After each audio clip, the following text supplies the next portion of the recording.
Terminou agora há pouco em 0-0, um resultado maravilhoso dentro da circunstância, dentro do que a gente tem visto no Vasco. E a semana que foi conturbada, vamos falar um pouco sobre esse resultado. Antes, pedir para você deixar o joinha, deixa o like, se inscreve no canal, que é importante para ele ser indicado no YouTube. Quero falar da minha parceira, a 1xBet, é patrocinadora do canal Vascaíno Encerrado. Ontem bateu o bilhete que eu dei a dica no vídeo mais cedo, até falei isso na live, né? Infelizmente não deu, ou felizmente, eu vou explicar daqui a pouco por que não deu para eu botar a dica e o vídeo de hoje mais cedo, mas vou deixar uma dica aqui para amanhã, um bilhete aqui. A Botafogo e Vitória jogam na Copa do Brasil, dupla chance para o Botafogo, vitória ou empate. Chelsea e Tottenham, botei gol do Chelsea, esse no campeonato inglês. Olympique de Marseille e o Atalanta, mais 2 gols aí na partida. A gente precisa de 2 gols para não tomar o head, deu uma odd de 1,72. Estou botando setentinha para ver se a gente faz virar 120 conto. Lembrar aí que eu estou numa sequência de mais de 10 dicas, apenas um head que foi aquele do gol do Vasco que não saiu. Enfim, tá aqui o link no primeiro comentário fixado, clicou, vai abrir a janelinha, o código promocional é do Cerrado, faz o cadastro, dá uma força, o primeiro depósito ou Pix, se fizer no valor de até R$ 1.200, eles dobram em bônus para você usar no site, na plataforma. A 1xBet é parceira do canal Vascaíno Encerrado 2024, lembre de jogar com responsabilidade, que é para maior de idade. Vamos buscar esse green amanhã, tá? Bom, Vasco foi, depois de uma semana conturbada, demissão do técnico Ramon Dias, ou o pedido de demissão, que ainda está dando pano para manga. Diz que o empresário dele lá, o tal do Cury, vai pedir na justiça cerca de 38 milhões de reais de rescisão, que o técnico não queria ir embora. O Vasco já contra-argumenta, dizendo que ele chegou no vestiário e comunicou ao gerente de futebol que estaria saindo, pedindo demissão, foi se despedir dos jogadores. Então isso vai para a justiça, vão levar testemunhas, isso aí depois vai terminar em um acordo. Sei que o valor da multa é pesadíssimo. A gente tomou uma goleada jogando em casa o Campeonato Brasileiro. O contexto, o cenário era ruim para o jogo de hoje. A gente toma 4 do Criciúma jogando em casa, 3 derrotas seguidas no Campeonato Brasileiro. Vai encarar um Fortaleza que vinha de bons resultados, goleada em cima do Boca Juniors, 9 jogos que não perde, fazendo aí boas exibições com um excelente técnico Vojvoda, né? Assim, claro que a gente tem que falar do gramado, o estado do gramado da partida de hoje, que parecia um pasto. Cada buraco, cada cratera, principalmente na parte ali onde ficam os jogadores, o goleiro, aliás. Então, um gramado sem condições mínimas de ter futebol. A gente não tem condição de jogar uma Libertadores, nem Copa do Brasil, nem Campeonato Brasileiro nesse estádio com essas condições de gramado. Bom, o Vasco, como eu falei, ia pressionado, sabia que ia sofrer uma pressão. O Fortaleza tem jogadores qualificados, é um time ofensivo, e para isso o técnico interino Rafael Paiva montou o time com 3 zagueiros. Eram umas opções que a gente tinha. Ele coloca o Rojas, o Maicon e o Léo, porque o João Vitor estava suspenso, o Medel acho que nem viajou, então eram os 3 zagueiros que a gente tinha para entrar. Léo Jardim, que fez uma excelente partida, né? Foi importante em alguns lances, principalmente no segundo tempo. Léo Jardim e Paulo Henrique, aí veio o trio de zaga, e Piton. Piton tá embaixo, hein, cara? Piton tá devendo pra caramba. Piton, aí 2 volantes, achei que ele ia jogar 3 zagueiros e 2 volantes, me surpreendeu que ele jogou com o Hugo Moura e o Cocão. E no ataque lá o Ryan, David e Verratti. Cara, eu preciso falar, Ryan tá devendo, ainda continua devendo. Mas não é só o Ryan, não. Hoje eu passei raiva com esse David, viu?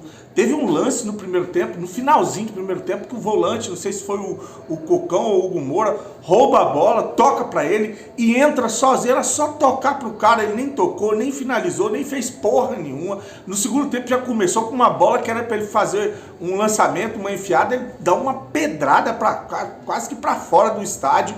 Horroroso, tá? Teve um momento ali que ele fez alguns gols, foi importante, mas um jogador que eu vou te falar que como pode um cara desse ser profissional de futebol. Então tá aí o David e o Ryan mais uma vez, e o Verratti, que é um cara numa ilha, não chega a bola, não tem qualidade, a gente não tem meias de criação, a gente não consegue ter um volume que faça o Verratti entrar no jogo. É muito a situação do Cano, quando a gente estava com o Cano e jogando a Série B.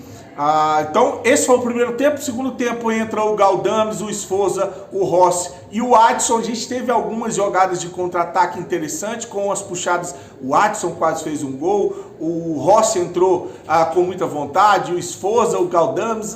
O Galdames deu uma finalização ali também que passou rente à trave, mas é isso. Conseguimos segurar o ímpeto do Fortaleza jogando em casa. Um time, como eu falei, que é um time dificílimo de encarar jogando no seu estádio.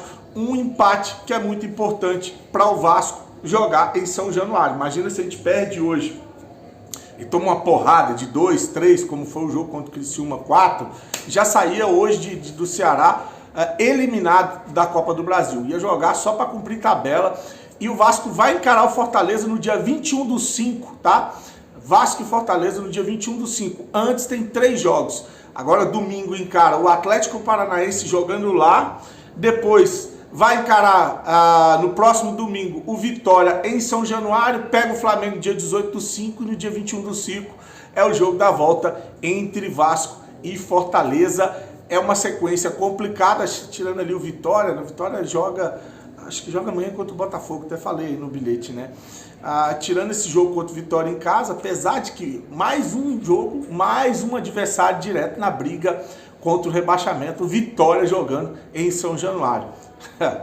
A gente já fica até desesperado, né? Fica preocupado. Mas enfim, 0-0, um jogo ali, não teve muita emoção, não teve gol do Vasco, não teve vitória de nenhum dos lados, mas um jogo, sim, um baita de um resultado para o Vasco da Gama. Agora, só para finalizar o vídeo, comentar aqui, eu acabei não gravando um vídeo hoje mais cedo, e por isso eu não trouxe o palpite. Tem uma galera que gosta de seguir os palpites, porque o meu filho nasceu, cara. Nasceu hoje pela manhã, né? Vou botar o Ravi aí. Pô, foi um parto complicadíssimo, tá? Teve que ficar ali em observação, porque ele teve ali dificuldade com respiração, mas tá melhor, tá bem, tá ainda em observação, mas tá aí o Ravi, né, chegando, mais um vascaíno em dia de jogo do Vasco. Esse aqui, ó, o Lucas, parece aí, esse nasceu numa goleada do Vasco.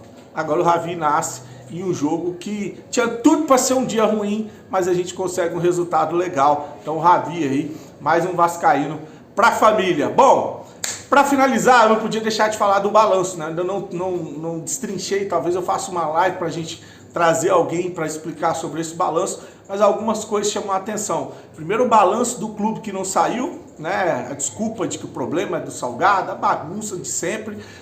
Não saiu ainda o balanço do clube, mas o balanço da SAF saiu.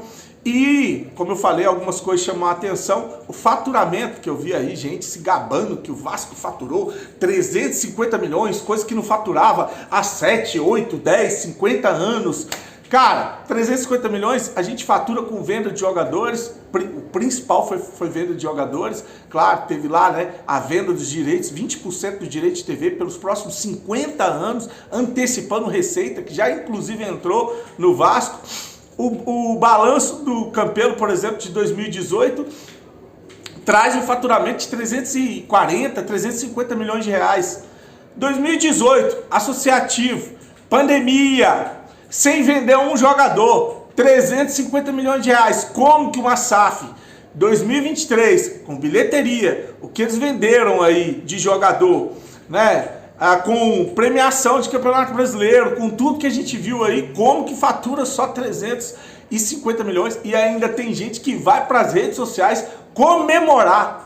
É brincadeira, né? E sobre a dívida do Vasco, com tudo que fizeram até agora, porque dizem que vão botar um aporte agora, esse ano e o último ano que vem, amorteceu 60 milhões da dívida, de 700 e tantos milhões, quase 800, amorteceu 60 milhões da dívida, porque foi pago 120 milhões, 60 milhões parece que é só de juros. Tanto que o Botafogo resolveu entrar lá com um pedido de recuperação judicial para ver se não paga juros, porque paga muitos juros dessa dívida e sair do regime centralizado. Tá aí, a gente nadando e morrendo na praia. Continua com um time medíocre, continua com gestores canalhas e continua com uma mesma dívida. Ninguém tá pagando a dívida do Vasco, que eu acho que isso era o principal para essa empresa fazer, era quitar essa dívida, que aí dali lá para frente a gente viu o que podia fazer. E, né, com a possibilidade de a gente brigar mais uma vez para não cair para a segunda divisão. É muito difícil, cara, é muito difícil. Ainda teve gente que defendeu e defende essa empresa no Vasco da Gama. E um recado que eu vi aí, páginas no Instagram, os caras que apoiaram a gestão Salgado, a eleição e a entrada do Salgado, a gestão Salgado, que foi a pior desgraça que aconteceu no time de futebol, apoiaram a venda para os americanos, a 777, essa empresa quebrada de um ex-traficante que está se mostrando aí a pior SAF do futebol brasileiro, apoiaram isso e ainda se acham no direito de ir para o Instagram, para o Twitter, para as redes sociais,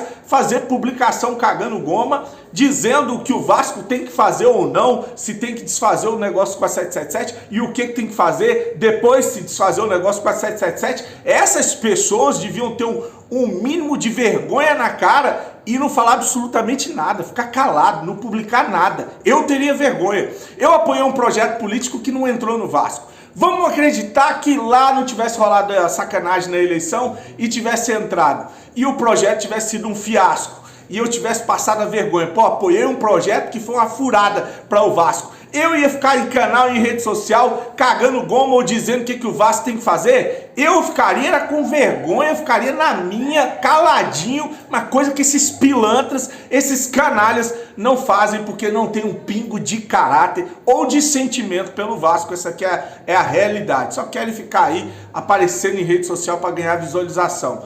Curte, se inscreve no canal, desejar para você uma noite abençoada. Fique com Deus, saudações vascaínas.